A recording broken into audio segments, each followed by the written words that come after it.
Hello guys, मैं भावना आ गई हूँ अपनी स्टोरी लेकर। माया का जंगल, इसका एपिसोड नंबर गाइस ये 4th है। आपने कहानी में अभी तक वहाँ तक सुना था ना कि वो उसका भाई जो होता है राज, और उसका एक दोस्त, और उसका जो ट्विंस ब्रदर होता है वो मामा का बेटा, वो लोग ये राज के गांव यानी कि माया के जंगल वाले गांव घर तक आ रहे होते हैं देखने के लिए।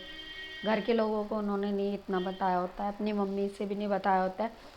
तो वहाँ बस और किसी को तो राज नहीं जानता था, क्योंकि जब वो लोग चले गए थे यहाँ से तो काफ़ी साल पहले चले गए थे, तो इतना उसे छोटा था, ध्यान नहीं था। लेकिन एक मौसी जो अक्सर इनके जाने के बाद भी फ़ोन किया करती थी, उसकी मम्मी की सहेली थी, उसका नाम था कमला, जिसे ये लोग प्यार से कमला मौसी बोलते थे।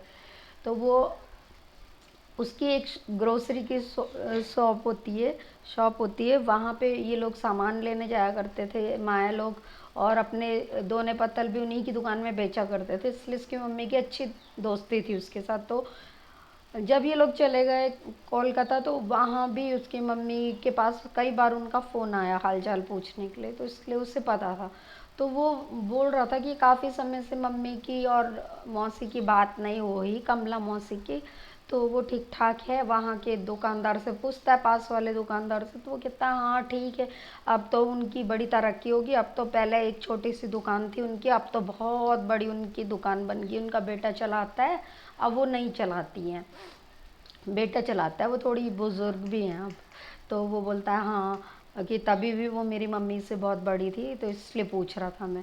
तो कि उनका घर तो तुम जानते ही होगे कि हाँ, घर तो उनका पता है वही है, और भी बड़ा बन गया अब। तो वो कहता है कि ठीक है, हम उनके पास जाते हैं। फिर ऐसे प्लान बनाते हैं वो तीनों जने, और वहाँ गांव की तरफ, अपने गांव की तरफ, नंदे गांव की तरफ चल पड़ते हैं। चलते हैं तो कमला मौसी की दुकान और घर एक ही साथ होता है, सामने आगे दुकान होती है, पीछे ऊपर घर होता है, आगे पीछे।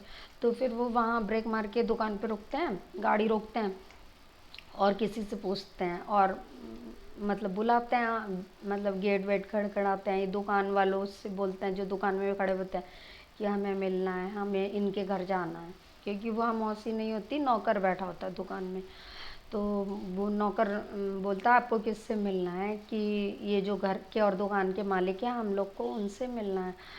तो वो बोलता है कि ठीक है, मैं आंटी को और या भाभी को बुला के लाता हूँ। उनके बेटे की वाइफ होती है, और एक छोटा सा बच्चा भी उनके घर में रहता है, वो भी वहीं होता है। तो वो भागता भागता जाता है, दादी आपको कोई बुला रहा है, ऐसा 2-3 भैया लोग आए हैं, आपको बुला रहे हैं। तो वो उस वक्त शाम के 5 बजे का टाइम हो रहा होता है गाइस। तो वो दादी का, यूजुअली उसकी दादी का पूजा का समय होता है, वो पूजा करने गई हुई होती है, मतलब पास के मंदिर में। तो वो बोलता कि ठीक है, कोई बात नहीं, हम यहाँ इंतज़ार कर लेते हैं। तो वो नौकर और वो बोलते हैं कि दुकान के पास कि आप लोग यहीं पे इंतज़ार कर लो, वो आती होंगी। तो आधा 1 घंटे के बाद वो आती है।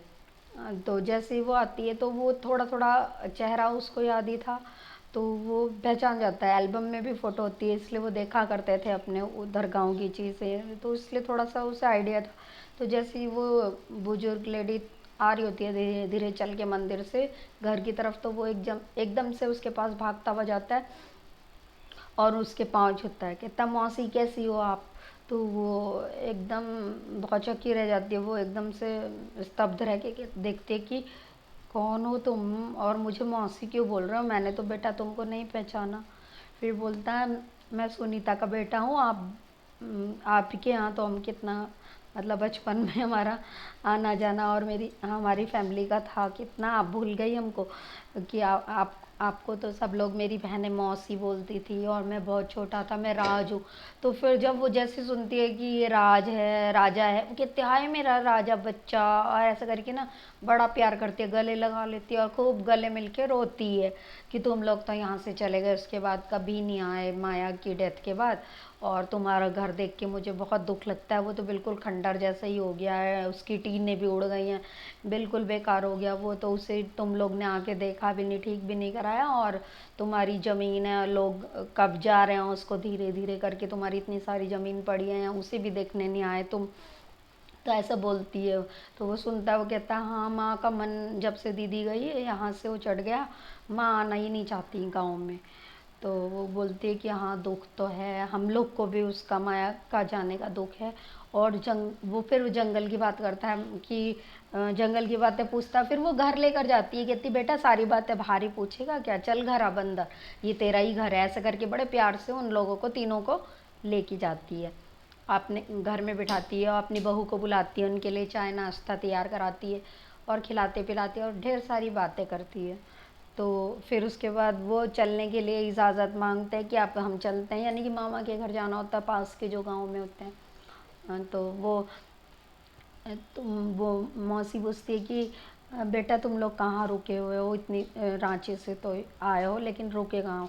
फिर वो बोलता है कि मैं तो अपने मामा के घर आया हुआ हूँ और ये बाबू है मेरे मामा का बेटा। तो फिर वो पहचानती तो थी मामा को अच्छी तरह से, उस बच्चे को, उस लड़के को भी बड़ा प्यार करती है जो उसका जुड़वा भाई होता है।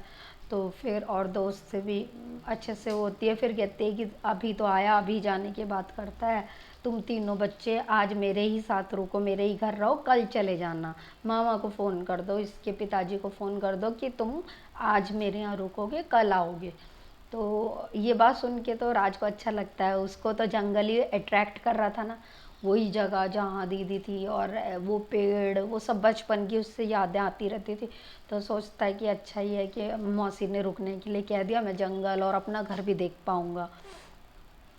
तो फिर वो बाबू जो उसका ट्विंस वाला भाई होता है ना, जो ट्विंस ब्रदर होता है उसका, तो वो अपने पापा को, मम्मी को फ़ोन लगा के बोलता है कि आज हम यहाँ गांव में रुक रहे हैं और कल हम आएंगे।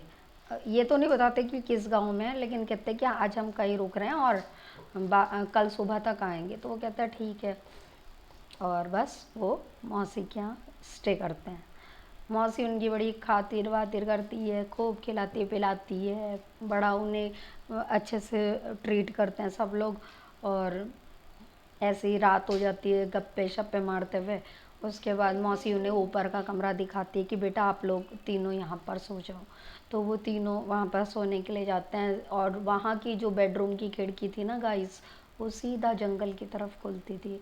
और जंगल, वही जंगल जहाँ उनके घर के पास और उनका वो खंडर वाला घर सा भी नज़र आता था वहाँ से। तो वो रात जैसे ही खिड़की खोलता है, अपने उसकी आंखों में आंसू आ जाता है, वो अपनी पुरानी यादों में खो जाता है कि भाई यहाँ हम रहा करते थे, बड़ा दुखी होता है। फिर वो औरों को तो कुछ नहीं बोलता और छत पे चला जाता है। छत से जंगल को ही बैठ के देख रहा होता है, उसे अपनी बहन की बड़ी याद आ रही होती है, दीदी की। तो वो बोलता, माया दीदी की आत्मा तो यही होगी, जब मुझे सपने में इतना आती है तो यहीं होगी, इस जंगल में या घर में, दोनों जगह में से तो कहीं होगी, ऐसा सोच रहा ही होता है इतना। तो उसकी नज़र ना गाइस अचानक से पड़ती है अपने वही खंडर वाले घर की तरफ, दूर से दिखाई देती है वहाँ रोशनी। तो वो एकदम से चौंक जाता है, टीनें उड़ गई हैं, कुछ भी नहीं है, खंडर है, तो रोशनी कहाँ से आ रही है। तो ना वो एकदम से चौंक जाता है और वो उन दोनों को तो कुछ नहीं बताता, अपने भाई को, मामा के बेटे को और अपने फ्रेंड को। चुपचाप से वहाँ से सीढ़ियाँ उतरता और गेट खोल के सीधा वहीं अपने घर की तरफ चलने लगता है। डरता नहीं है गाइस, वो फ़ोन ले लेता है साथ और चलना शुरू करता है। देखता है कि ये रोशनी आ कहाँ से रही है। तो चलते चलते वो पहुँचता है वहाँ पर अपने पुराने घर में, मतलब आप पुराना घर कहिए, खंडर कहिए, कुछ भी कहिए, जंगल का वो उसका घर। तो वहाँ पहुँचता है तो वहाँ दिखता है कि एक मतलब बाल खुले हुए हैं, एक लड़की है जिसने अपना चेहरा ढका हुआ है घूंघट से, और वो दिया जला रही है, लैंप जला रही है। वहाँ पे उसने बहुत सारे दिए इकट्ठे कर रखे हैं, उन्हें वो जला रही है और रो भी रही है। तो वो सोचता है ये पता नहीं कौन औरत है, कोई पागल वागल तो नहीं होगी जो यहाँ पे रात को मतलब वीराना देख के और यहाँ पे बैठ के रो रही है और दिए भी जला रही है। फिर कहता कौन हो तुम, ऐसे करके आवाज़ मारता है वहाँ बाहर दूर खड़ा होके खिड़की की तरफ से। तो टूटे फूटे खंडर में अंदर तो नहीं घुसता वो, लेकिन बाहर से आवाज़, आंगन में जो आंगन होता है वहीं से आवाज़ लगाता कौन हो तुम। तो वो एकदम से वो लड़की ना, वो लैंप हाथ में लिया हुआ होता उसने, वो दूसरे रास्ते से रोते रोते भाग जाती, उससे बात नहीं करती, उसके पास नहीं आती बिल्कुल। तो वो कहता रुको रुको, कौन हो तुम, कौन हो तुम, और वो जंगल की तरफ ही गाइस भाग जाती है। और वो जंगल में उसी के पीछे पीछे भागता रहता है, कौन हो तुम, कौन हो तुम, कौन हो तुम, ऐसे करता हुआ। ठीक है गाइस, अगले एपिसोड में मिलते हैं। अब अगर आपको मेरी स्टोरी पसंद आती है तो गाइस लाइक शेयर सब्सक्राइब कीजिएगा। ठीक है। Thank you.